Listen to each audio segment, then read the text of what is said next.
ધનશ્રી તો self employed છે, તો પણ એલિમનીના 4.75 કરોડ રૂપીસ કઈ રીતે લઈ શકે? તમને બધાને પણ આ જ પ્રશ્ન છે, right? But let's talk about the divorce lose.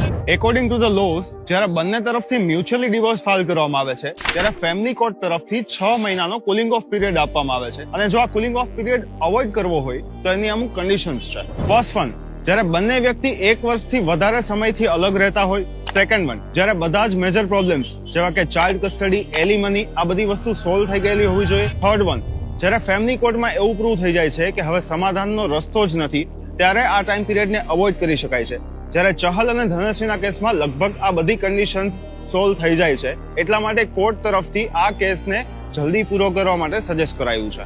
એલિમનીનો પ્રશ્ન ત્યારે આવે જ્યારે ડિવોર્સ પછી એક પર્સનનું સ્ટાન્ડર્ડ ઓફ લિવિંગ બીજા કરતા ઘટી જતું હોય, ત્યારે ફર્સ્ટ પર્સને સેકન્ડ પર્સનને એલિમની આપવી પડે. જ્યારે ચહલ અને ધનશ્રીના કેસમાં ચહલની ઇન્કમ વધારે છે, એટલા માટે ચહલે ધનશ્રીને 4.75 કરોડની એલિમની ચૂકવવી પડશે. So that's the reason. By the way, ચહલે કોર્ટ હિયરિંગ વખતે be your own sugar daddy લખેલું જે ટી શર્ટ પહેર્યું છે, એ કેવું લાગ્યું ને એ કમેન્ટ જરૂર કરજો.